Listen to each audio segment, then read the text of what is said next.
الله الرحمن الرحيم.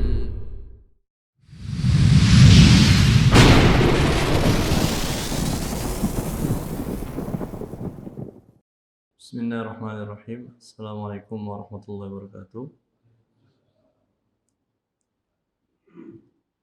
Innal hamdalillah nahmaduhu wa nasta'inuhu wa nastaghfiruhu wa nastahdiih. Wa na'udzu billahi min shururi anfusina wa min sayyiati a'malina man yahdihillahu fala mudilla lahu wa may yudlil fala hadiya lahu. Asyhadu an la ilaha illallah wahdahu la syarika lahu wa asyhadu anna sayyidana wa nabiyyana Muhammadan abduhu wa rasuluhu la nabiyya ba'dah. Wassalatu wassalamu ala habibina al-Mustafa wa ala rasulina Mustafa Muhammadin sallallahu alaihi wasallam wa ala alihi wasallam bi sunnati yaumiddin.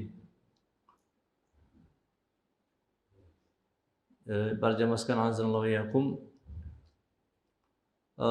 kita akan melanjutkan pembahasan materi jual beli ya. Di sini kita masih di pembahasan khiyar, yaitu opsi untuk atau pilihan untuk melanjutkan jual beli ataupun membatalkannya.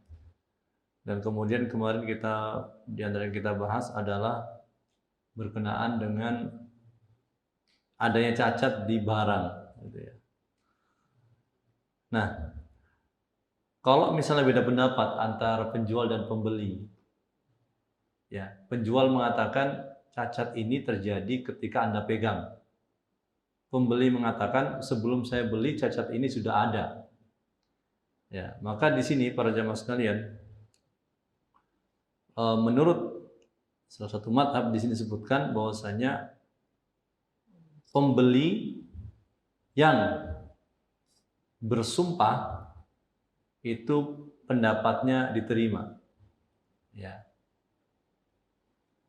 Jadi pembeli yang bersumpah itu bersumpah dengan nama Allah, maka keterangan dia diterima. Ya. Ini menurut salah satu madhab. Ya. Nah, namun Allah Ta'ala alam apabila ada bukti, kita lihat buktinya para jamaah sekalian, misalnya ada CCTV ya, atau keterangan yang lain yang menunjukkan terjadinya cacat itu kapan, maka bukti itu diterima. Dan kalau ada orang melawan bukti dengan sumpah, maka sumpahnya tidak diterima. Gitu ya. Karena atau mengingat sumpah itu ya mungkin saja ada orang itu bersumpah tapi dusta, gitu kan? Nah, ini namanya yaminul ghamus, sumpah yang mengarahkan seseorang ke neraka. Dan apalagi ya bukan menjelekkan ya para jamaah sekalian, tapi keadaan orang dulu tentu berbeda dengan keadaan orang sekarang dari sisi takutnya kepada Allah Subhanahu wa taala. Ya. Nah, para jamaah sekalian, sebelum kita bahas sesuai dengan judul, ya, materi yang sesuai dengan judul,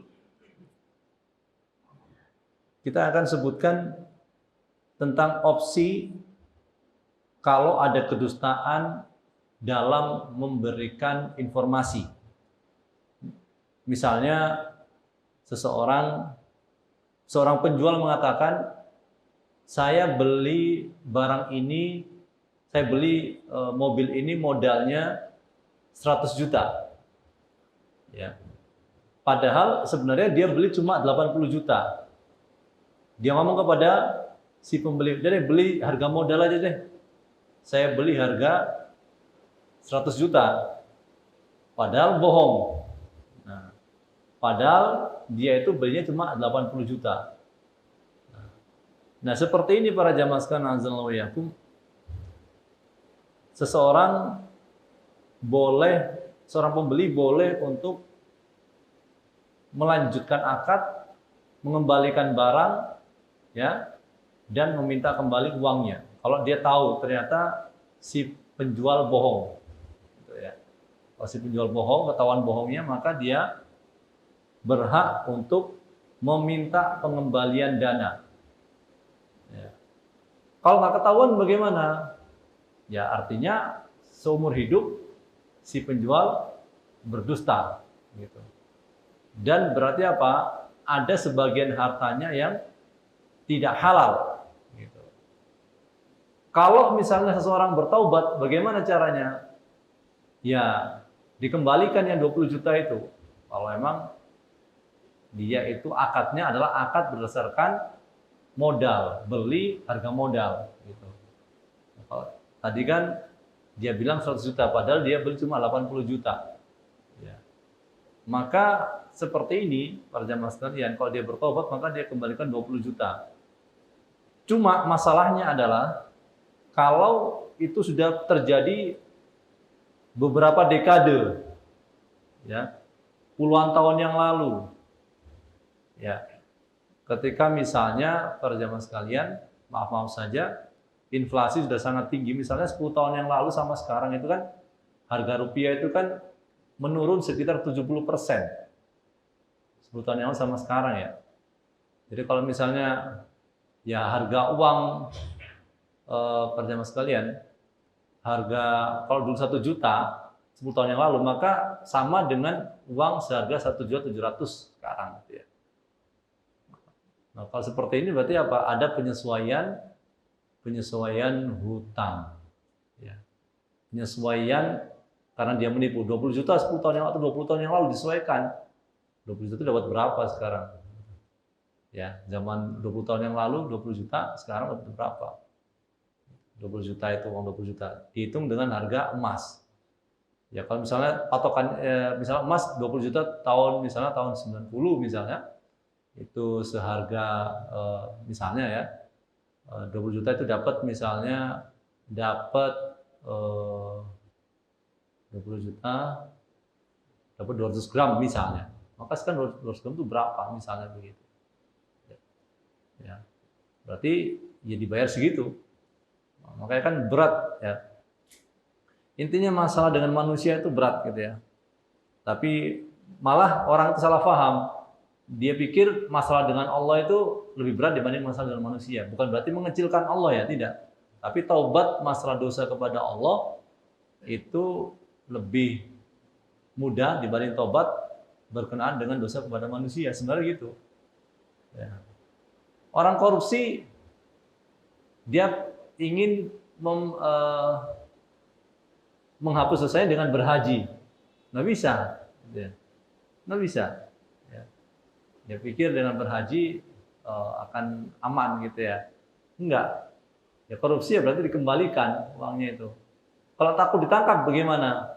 Ya gimana caranya uang itu kembali ke kas pemerintah? Ya, gimana caranya itu ya? Kalau misalnya, wallahu ta'ala alam ya, kalau misalnya yang dikorupsi itu uang, itu dana sosial untuk fakir miskin, ya berarti dia berikan kepada fakir miskin. Gitu ya.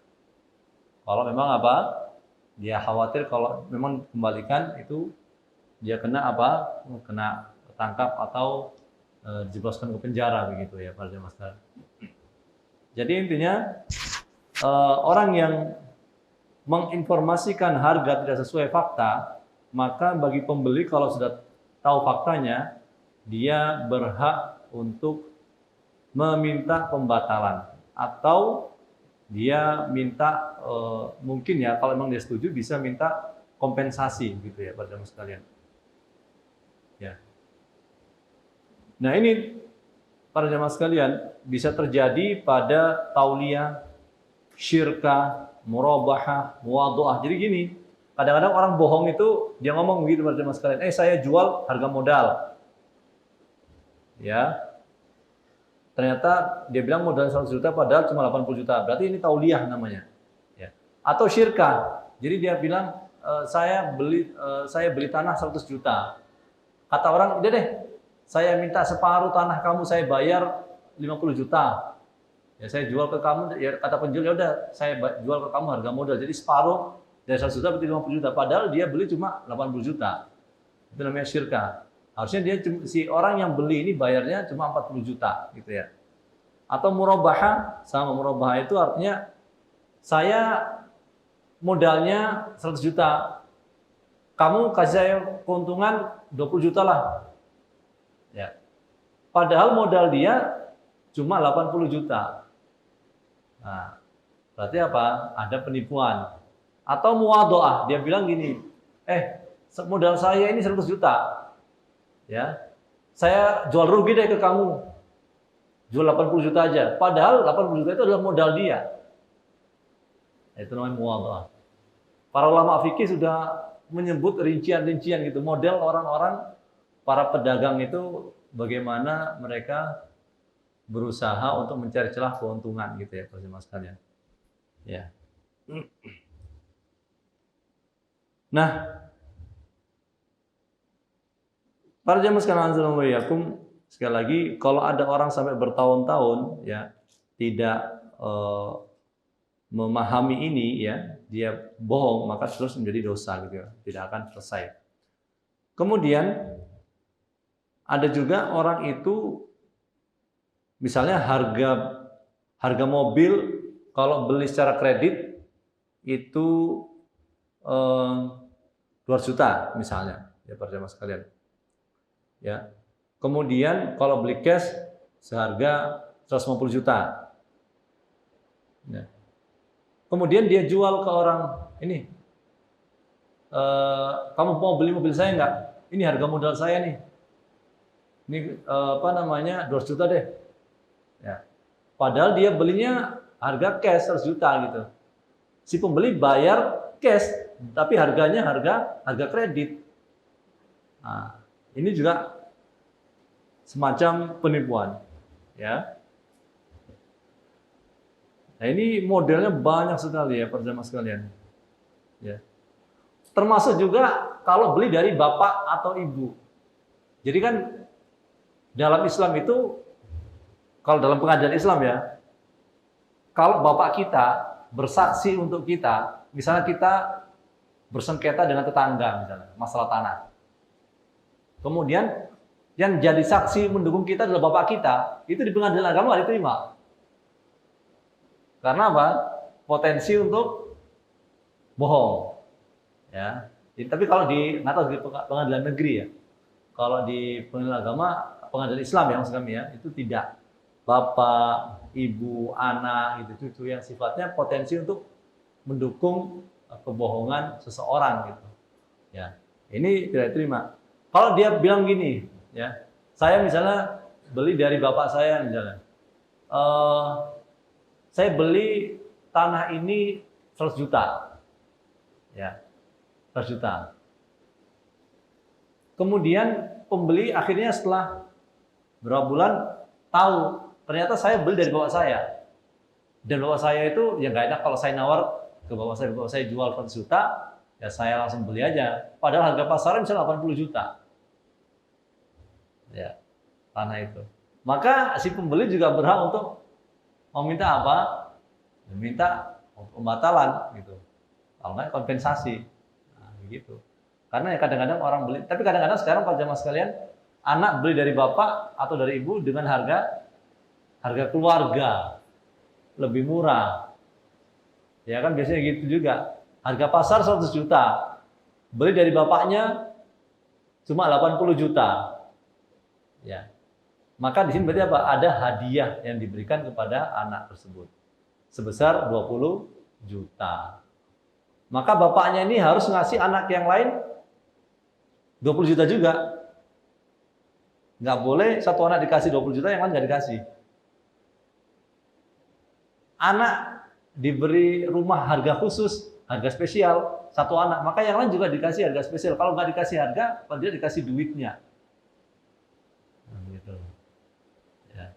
Kalau nggak begitu, maka terjadi kedoliman. Sebagaimana hadis Nu'man bin Bashir yang Nabi tidak mau bersaksi karena Bashir hanya ngasih tanah atau properti kepada Nu'man, namun tidak ngasih properti kepada anak yang lain.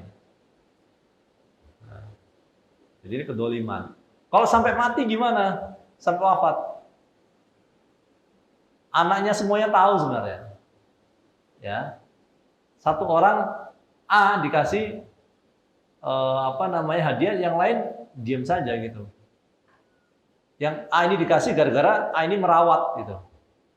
Merawat sampai wafat, wafatnya. Nah, maka anak lain juga ya udah deh nggak apa-apa deh, kasihan juga dia merawat gitu ya bertahun-tahun, biarlah dia kasih hadiah, yang lain enggak gitu. Nah, maka di sini para jamaah sekalian diterangkan dulu hukumnya gitu. Terangkan dulu hukumnya. Bahwasanya sebenarnya kalian juga berhak gitu, saudara yang lain. Kalau mereka tetap mengatakan, oh ya nggak apa-apa deh, kami kasih ke dia. Nah itu nggak apa-apa. Kalau seperti itu, ya. Tapi kadang-kadang para jamaah sekalian ini atas inisiatif si anak yang mendapatkan hadiah. Saya kan sudah ngerawat bapak nih bertahun-tahun. Ya, bapak ngasih saya, sudah kalian terima aja ya. Jadi tanpa menerangkan, tanpa apa, itu juga tidak benar. Saya keluar uang banyak. Harusnya kalau memang dia itu niatnya minjemin, ngomong dari awal, biaya perawatan orang tua itu berapa, itu dihitung bisa. Jadi sebelum nanti bagi warisan, itu dikembalikan uang perawatan itu. Harusnya gitu aja. Ya biar adil, nanti dikembalikan dulu uang perawatan, baru apa? Baru nanti dibagi waris sisanya. Gitu. Kalau sudah terjadi para jamaah sekalian, pemberian hadiah, dan bapaknya wafat, rumah sudah diambil alih oleh si penerima hadiah. Nah, terus secara hukum bagaimana ini? Apakah berhak anak-anak yang lain yang tidak menerima untuk menuntut? Hah?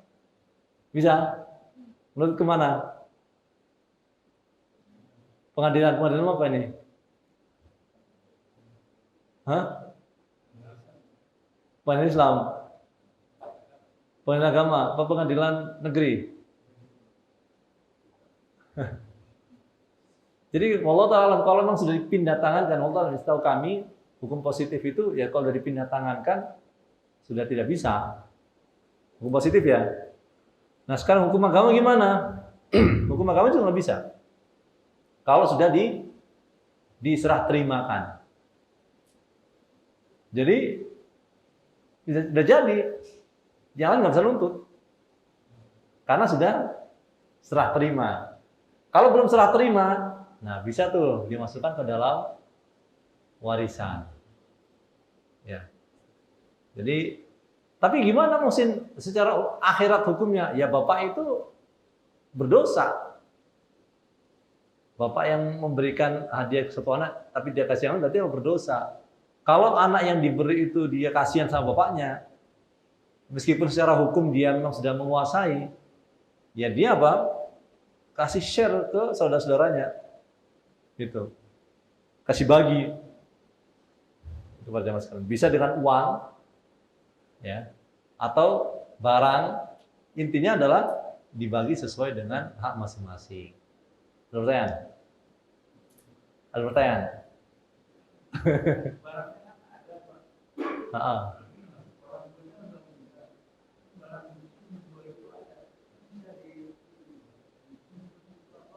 Ya.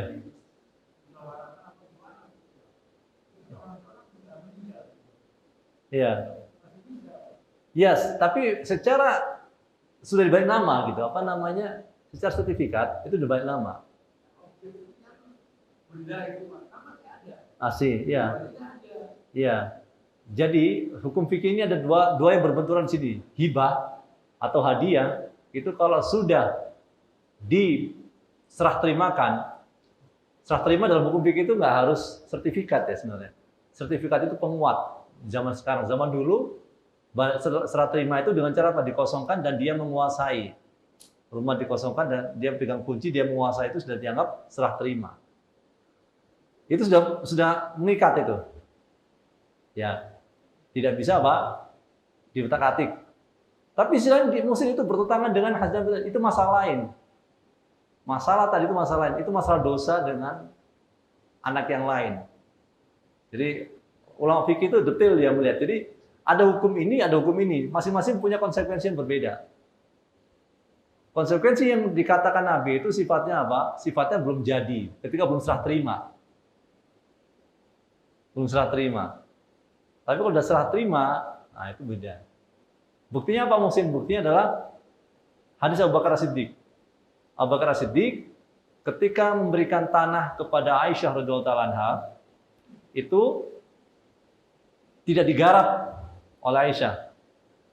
Kemudian sebelum wafat, Abu Bakar menarik kembali. Menarik kembali karena belum diserah terima, belum dikuasai oleh Aisyah. Meskipun sudah dikasih hadiah. Kalau sudah diserah terima tidak bisa. Masalah nanti dia nggak adil itu masalah dia dengan Allah Subhanahu Wa Taala, si bapak ini. Gitu. Ya. Jadi ini secara hukum fikih begitu. Jadi kita menggabungkan, mengkombinasikan antara dua kaidah. Ya. Hibah gimana muslim kok bisa meningkat? Nabi pernah mengatakan, orang yang menarik kembali hadiahnya seperti anjing yang menjilat lagi muntahnya. Berarti jelek kan? Gitu kan? Meskipun salah satu madzhab pandangannya begitu. Jadi bayangkan, suruh balikin.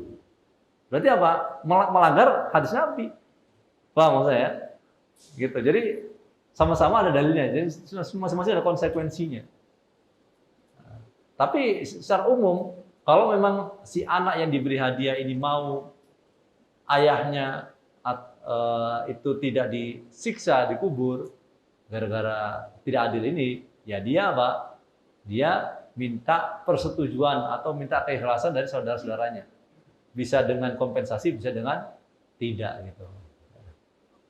Nah, makanya kan kalau orang sekarang ini sebenarnya kalau ada satu anak merawat orang tua, itu harus dihitungin sebenarnya.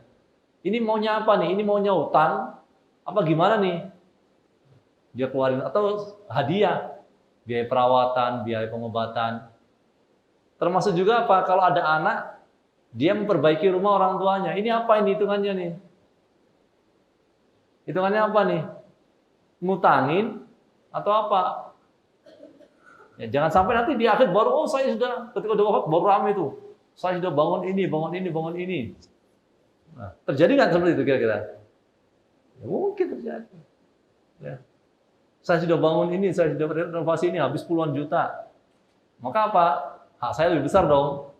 Nah, makanya harus dikatakan di awal itu apa akadnya itu apa, jelas semua itu jelas. Ini pemberian. Kalau pemberian sudah nggak boleh diungkit lagi, tapi apakah ini utang, ngutangin orang tua atau gimana? Itu, jemaah sekalian. Jadi memang sifatnya apa? Sifatnya ini perlu pendalaman gitu ya. Setiap detail kasus itu tidak bisa, kadang-kadang tidak bisa dipakai kaidah umum. Perlu kaidah tersendiri. Nah, fikih itu betul-betul detail gitu pada jemaah sekalian. Ya. Ada pertanyaan? Enggak.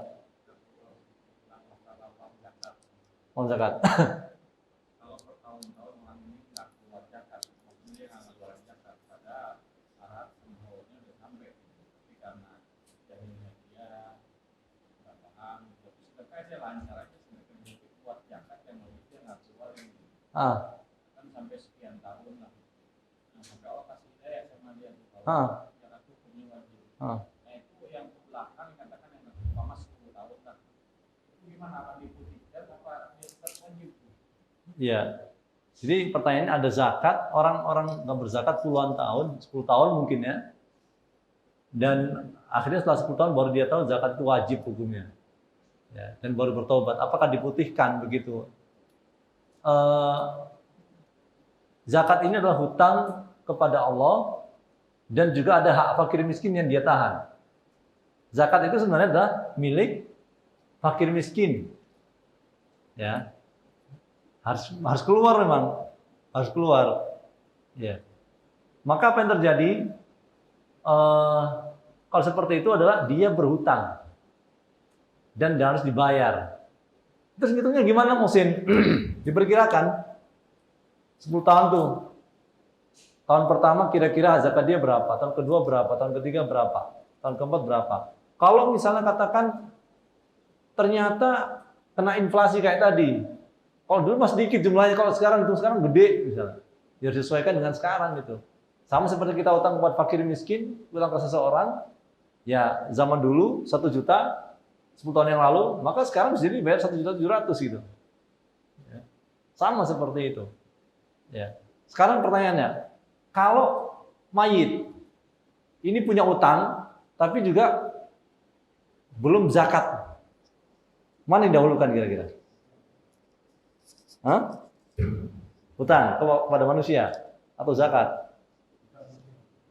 Hah? Hutang kepada manusia. Salah seorang ulama, Syekh Tuwaijiri mengatakan zakat diutamakan. Zakat dibayar dulu. Ya, zakat dibayar dulu. Kalau nggak ada muhsin, habis ternyata, terus akhirnya nggak bisa bayar utang. Nah berarti apa? Si mayit ini ya masih berutang. Ya. Maka kenapa begitu? Karena kenapa zakat dahulukan? Pertama dia kepada Allah dan kepada fakir miskin. Kalau utang kan bisa utang kepada orang kaya nih. Orang kaya. Ya nggak butuh juga mungkin ya. Ya. Maka sekali lagi betul-betul ini jadi tidak ada pemutihan, tidak ada sebenarnya. Ya. Makanya penting sekali kalau orang misalnya mendahulukan zakatnya biar nggak ribet setiap bulan dia bayar, gimana? Ya boleh saja kalau uangnya sudah mencapai nisab. Kalau uangnya belum mencapai harta yang memang dizakati sudah mencapai nisab, kalau belum mencapai nisab ya nggak bisa. Karena syarat zakat itu apa? Mencapai nisab dan mencapai haul. Nisab itu berapa? Ya sekitar 85 gram emas, senilai 85 gram emas, dan haul itu senilai 1 tahun Hijriyah, bukan Masehi. Hijriyah ya para jamaah sekalian, bukan Masehi. Jadi jangan dihitung, oh saya dulu mengeluarkan zakat tahun kemarin 17 Agustus, sekarang saya mengeluarkan 17 Agustus lagi, nggak bisa gitu. Ya. Jadi perkirakan aja, mungkin bisa digunakan 11 harian gitu para jamaah sekalian. 17 Agustus digunakan 11 harian gitu. Baru dikeluarkan zakat tahun ini. Gitu para jamaah sekalian. Karena beda hari Masehi sama hari Hijriyah. Ya. Satunya berdasarkan matahari, satunya berdasarkan bulan. Gitu. Baik, ada pertanyaan sebelum kami lanjutkan para jamaah sekalian? Siap, ya.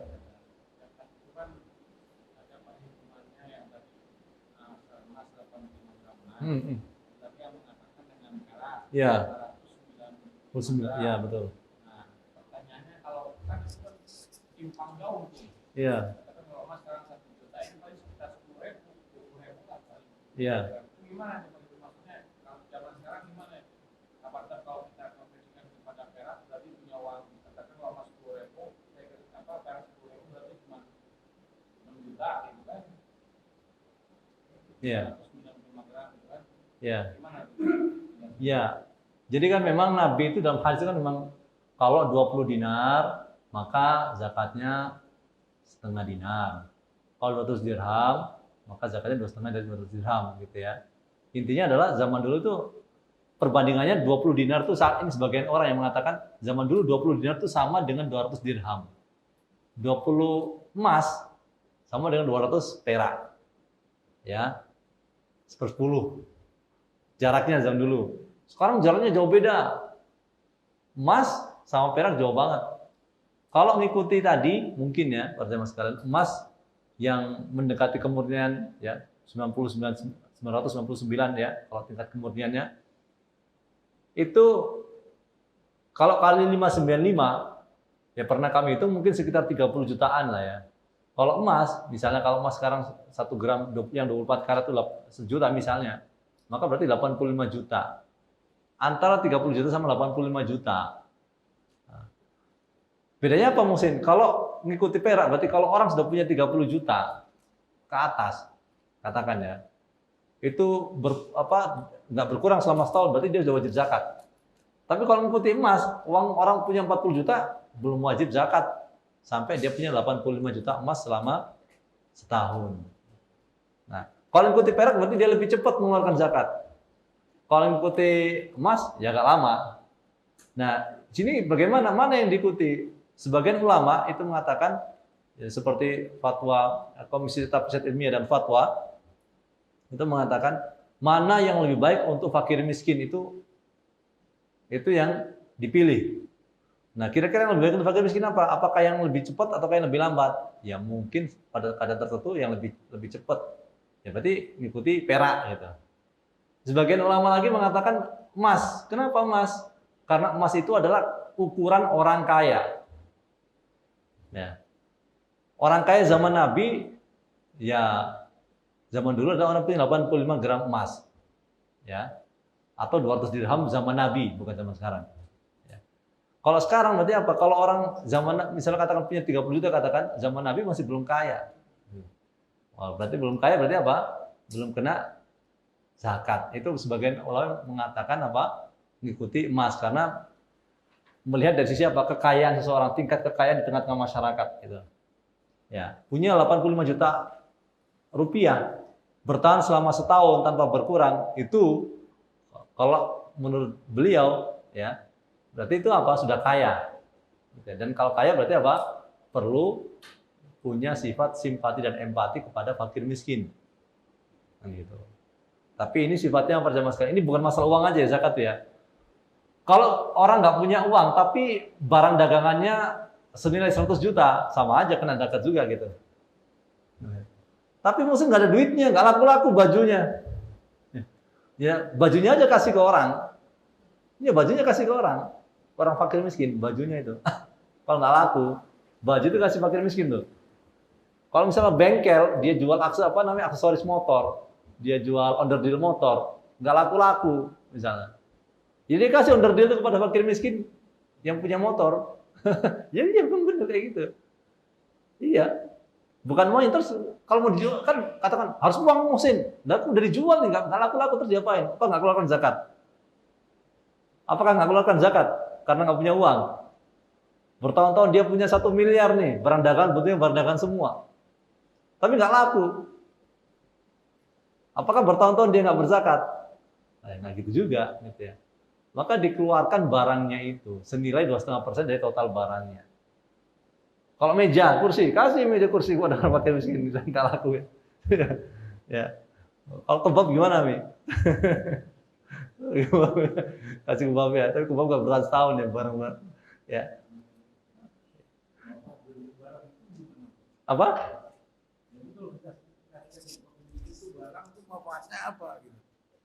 Orang punya motor kan belum tentu apa? Belum tentu kaya kan sekarang. Onderdil itu.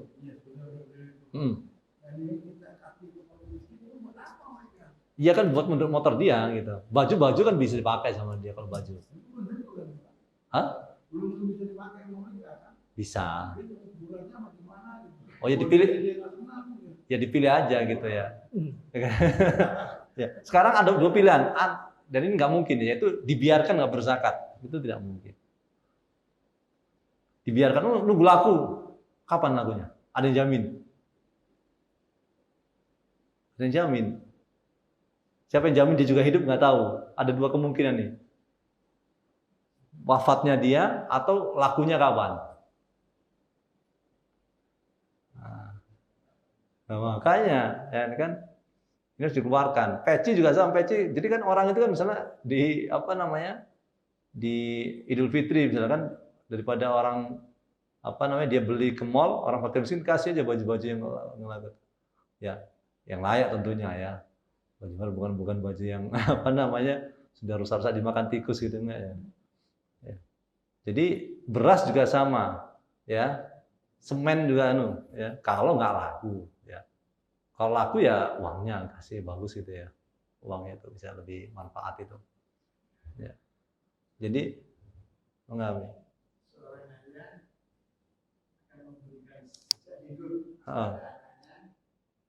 Apakah itu menurut kalau yang laki perempuan?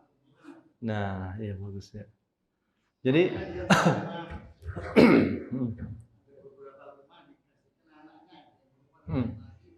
apakah dinilai harga rumah supaya yang perempuan 50% daripada yang laki itu gimana?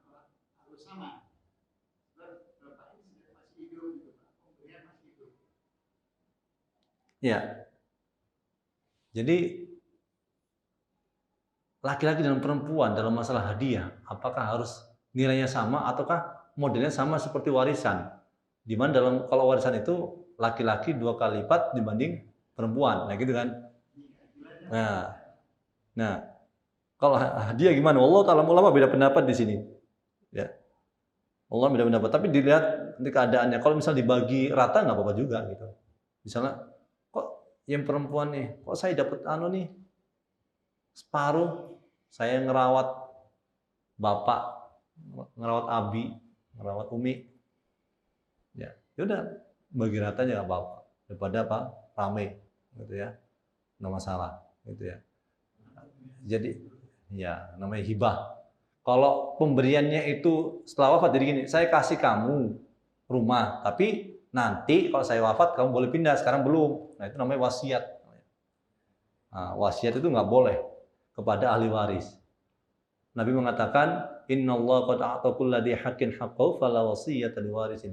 Allah sudah ngasih masing-masing yang berhak itu haknya, maka tidak boleh ada wasiat harta untuk ahli waris. Nah, jadi kalau mau ngasih wasiat ya ke orang lain, ke pembantunya, ke anak angkat, gimana kan nggak juga ya.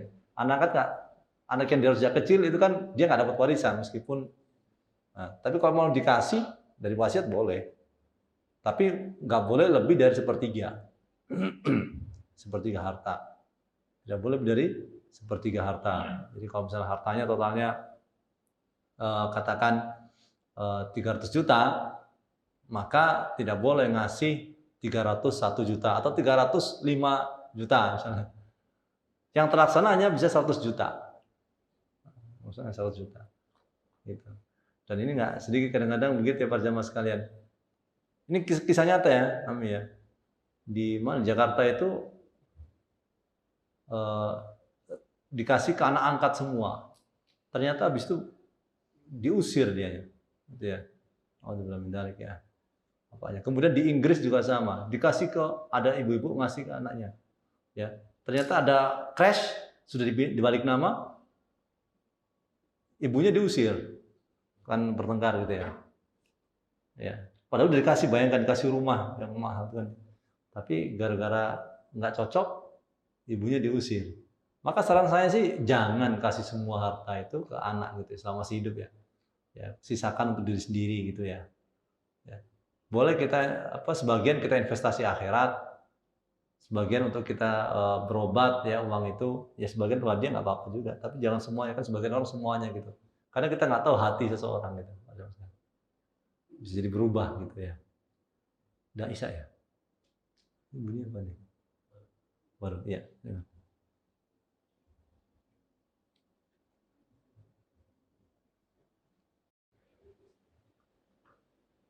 Nah, para jemaah sekalian, kita masih sebelum kami tutup, ada pertanyaan atau kami lanjutkan sedikit ini para jemaah? Kami lanjutkan sedikit ya. Jadi di judul kita adalah kalau penjual dan pembeli itu berbeda pendapat. Ya. Ini bagaimana solusi fikihnya? Ya, gitu kan. Orang sudah dibawa barangnya, kemudian ketika mau dibayar kata penjual, "Loh kok kamu bayar cuma 80.000, tadi saya jual 100.000 loh." Saya dengar 80.000. Nah, mungkin tidak terjadi itu. Nah, mungkin. Nah, di sini menurut mazhab Hambali di sini para jamaah sekalian, ya, sebagai mazhab Hambali itu pertama dua-duanya bersumpah. Ya. Penjual dulu yang bersumpah. Demi Allah ya. Demi Allah saya jual barang ini seharga 100.000. Ya. Kemudian dia mengatakan demi Allah saya tidak menjual harga 80.000 tapi saya jual 100.000 ya. Jadi dilawan dulu perkataan si pembeli. Kemudian dia tekankan dengan keyakinan dia. Pembeli pun mengatakan demi Allah saya mendengar itu tidak 100.000. Saya dengarnya 80.000. Ya. Tapi ini di zaman dulu orang begitu mengagungkan sumpah ya. Kalau sekarang ya agak berbeda gitu ya. Orang kadang-kadang Allah Ta'ala ya sumpah itu di pengadilan aja pada disumpah gitu kan, tapi kok hasilnya kok agak aneh gitu ya. Pada sumpah demi Allah semua gitu ya. Di pengadilan tuh ya. Jadi mengerikan gitu. Ini Al-Qur'an itu kan di atasnya Al-Qur'an itu kan. Demi Allah gitu saya akan amanah dalam menjalankan tugas, tapi habis itu ketangkap KPK misalnya ya. Ya itu berarti kan nama Allah itu betul-betul tidak berharga gitu para jamaah sekalian. Maka apalagi dalam jual beli gitu ya, dalam jual beli. Jangankan itu para jamaah sekalian ya, lihat di Jakarta itu plat besi yang untuk jembatan JPU itu diambil sama orang gitu ya, dicuri. Berarti perkara ya Allah. Jadi orang itu demi harta itu resiko hukum penjara nggak takut gitu, apalagi yang nggak kelihatan seperti Allah gitu, nggak kelihatan gitu ya menurut dia. Ya. Maka para jamaah sekalian azanallahu iyyakum, jadi tapi ini kita sampaikan aja dulu ya. Nanti secara hukum fikih setelah mereka bersumpah, maka salah satu pihak kalau menerima ya silakan, baik itu penjual atau pembeli ya, kalau diterima ya sudah. Kalau misalnya pembeli menerima udah, ternyata ya udah deh 100.000. Kalau atau penjual yang menerima perkataan pembeli ada 80.000 gitu ya. Kemudian bisa, kok bisa gitu, maksudnya berarti ada yang bohong. Tapi bisa jadi kadang-kadang memang orang tuh lupa gitu ya, bukan bohong, dia lupa gitu ya. Maka apa yang terjadi nanti kalau memang nggak ketemu nih dua pendapat ini antara penjual dan pembeli, maka dibatalkan. Si penjual mengembalikan uang, si pembeli mengembalikan barang. Tapi kalau misalnya para jamaah sekalian ya, kalau misalnya rusak barangnya, nggak mungkin dikembalikan. Nah, gimana bayarnya berapa nih? Bayar 100.000 atau bayar 80.000? Nah, barang dibawa saya pembeli, cuma rusak, kemudian baru beda pendapat dalam masalah harga. Nah, di sini wallahu ta'ala alam, di sini ulama mengatakan dikembalikan ke harga pasaran barang itu. Ya. Ada yang mengatakan 100, penjual mengatakan 100, pembeli mengatakan 80. Kok ternyata harga pasarannya itu ternyata 150. Jauh di atas tuntutan dari penjual. Apakah pembeli wajib bayar 150? Allah ta'ala alam, di sini kata ulama enggak, wajib bayar cuma 100.000 saja. Kalau ternyata faktanya harga pasarannya ternyata cuma 50.000, apakah yang dibayar cuma 50.000? Enggak, tapi 80.000. Disesuaikan dengan tuntutannya masing-masing begitu. Ya, disesuaikan tuntutan masing-masing. Kalau misal ternyata ada bukti yang menunjukkan salah satunya, nah itu jelas bukti yang diterima sebelum sumpah. Jadi bukti itu apa? Tidak bisa dikalahkan oleh sumpah. Makanya kan para jamaah sekalian, ketika kisah Nabi Sulaiman didatangi dua orang wanita yang mengaku mau berebut bayi. Ya, pernah dengar cerita ya? Berebut bayi. Ini hadis ini sahih. Ada wanita muda dan wanita yang tua, gitu ya. Kemudian salah satu wanita ini mengaku ini putri saya, anak saya. Yang muda juga sama. Ya udah kalau gitu biar adil, kata Nabi Sulaiman, dibelah dua saja. Kata yang tua ya udah belah dua aja, kata yang muda enggak. Biarin deh buat dia yang tua ya. Maka di sini Nabi Sulaiman ngasih kepada yang muda karena ini menunjukkan oh saya ini anaknya gitu ya. Ini namanya korina. Tanda penyerta. Jadi itu bisa menjadi semacam penjelas ya, bayina itu. Meskipun apa? Bukan bukti. Kalau zaman sekarang kan CCTV atau yang lain. Kalau sekarang tanda-tanda keadaan itu bisa menjadi apa? Bukti. Ya, para jamaah sekalian. Ya, kasusnya ini kalau misalnya para jamaah bisa ngecek, misalnya ini kasus di sini, misalnya ya, kalau di Indonesia mungkin diterapkan contohnya ini, kasus kopi sianida. Itu nggak ada CCTV yang merekam dia masukkan sianida ke kopi itu. Tapi hakim menggunakan apa? Keadaan. Dia menata tas, dia menengok-nengok, gitu ya. Itu jadi hakim menggunakan itu. Jadi keadaan itu jadikan sebagai sandaran dari putusan. Itu hakim terus betul pinter, nggak bisa gitu ya. Ya, makanya kan hakim itu ngeri. Kalau ada 3 hakim, 2 masuk apa namanya neraka, 1 masuk surga. Ya, hakim kata Nabi SAW itu kan ya 2 masuk neraka, 1 masuk surga. Hakim yang tahu kebenaran, tapi dia menyelisih, dia masuk neraka. Hakim yang nggak tahu kebenaran, ngawur, dia masuk neraka juga. Ya, yang benar adalah hakim yang tahu kebenaran dan dia menghukumi dengan itu. Tapi kalau dia memang sudah berusaha. Memang kadang-kadang orang itu kan tidak mengetahui 100% kebenaran, katakan menurut dia kemungkinan besar seperti ini.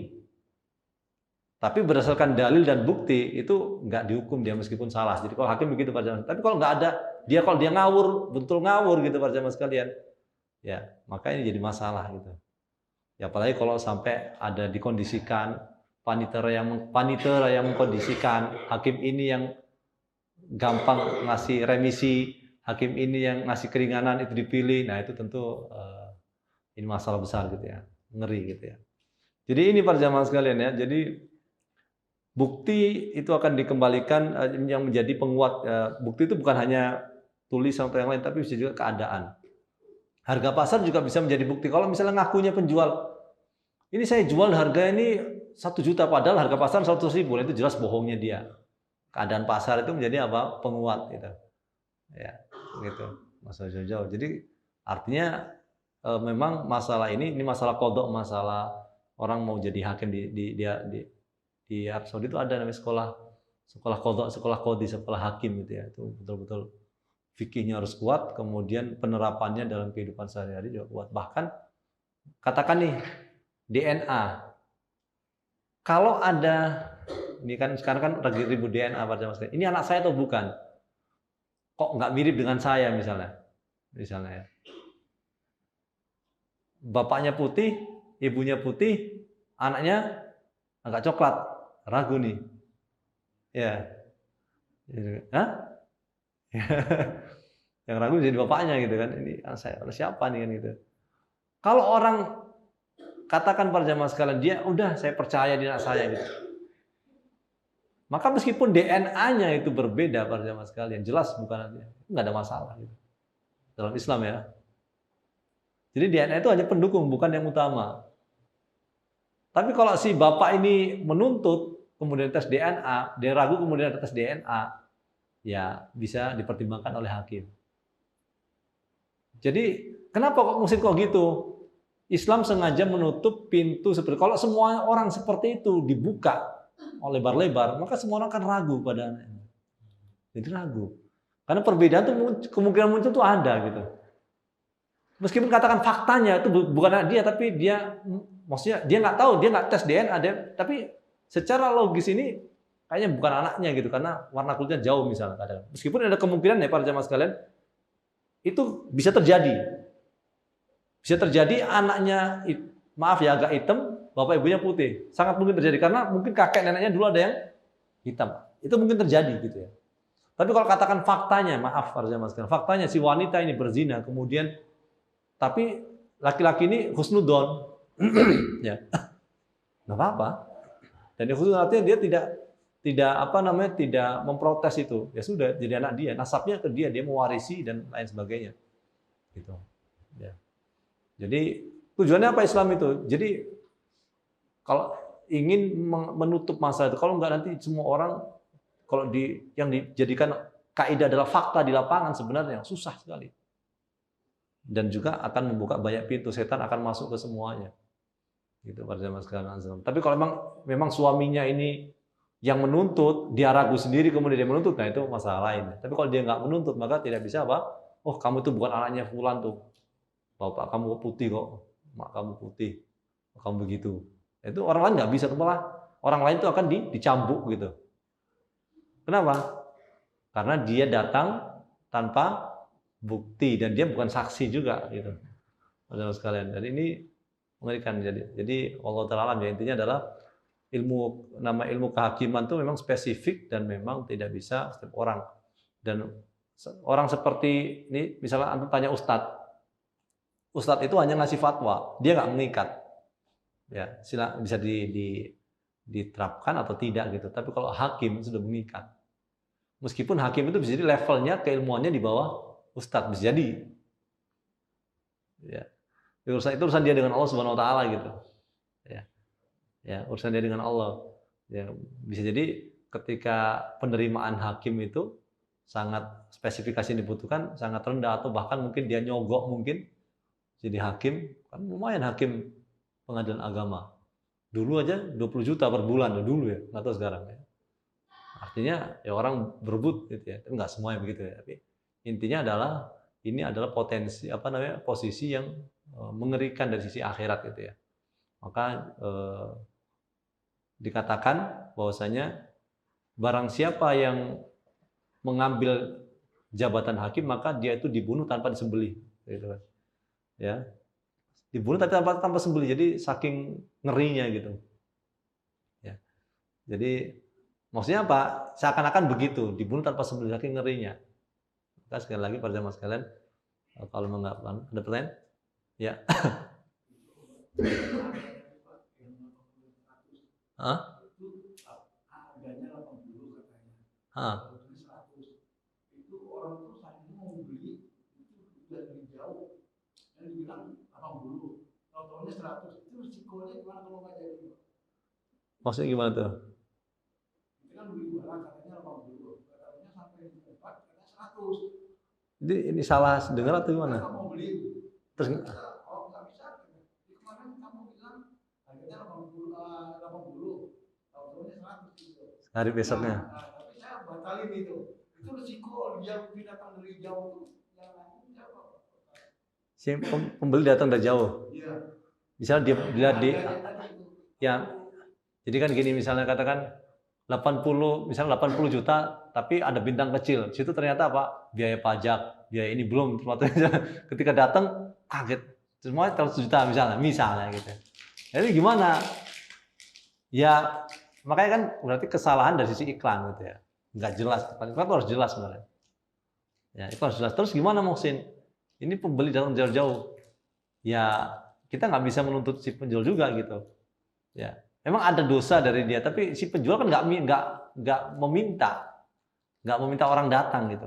Dosa penjual nih karena dia iklan itu ada semacam ya penipuan ya, bukan sengaja. Ya sengaja tapi sebenarnya ada tulisan cuma kecil gitu.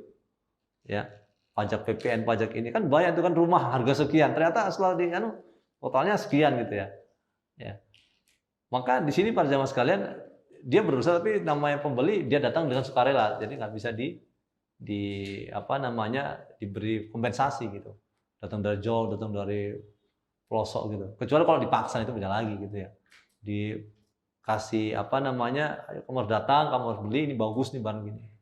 Itu baru. Tapi kalau misalnya dia datang sukarela tidak bisa gitu. Tapi jelas berdosa ya, penjualnya berdosa. Dan ini tentu marketing yang baik adalah marketing apa para jamaah sekalian? Marketing yang jelas semuanya gitu ya, sesuai dengan fakta lapangan. Baik, ini jelas pukul 19.27 para jamaah sekalian. Terima kasih banyak atas yang diberikan dan semoga saja Allah memberikan rezeki kepada para jamaah yang banyak dan barokah ya.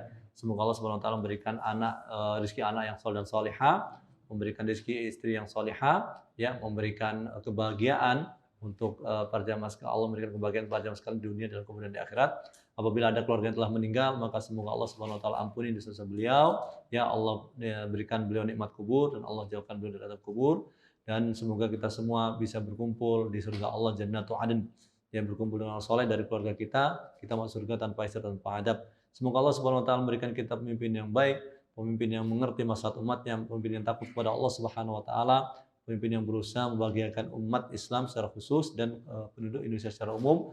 Dan pemimpin kita berharap semoga pemimpin kita adalah pemimpin yang jujur gitu ya, amanah, sehingga kita bisa mendapatkan gemah rifah Allah Janawi ya, baldatun thayyibatun wa rabbun ghafur. Kita minta fatwa subhanakallah bihamdika asyhadu an la ilaha illa anta astaghfiruka wa atubu ilaik wa sallallahu alaihi wa sallam. Assalamualaikum warahmatullahi wabarakatuh.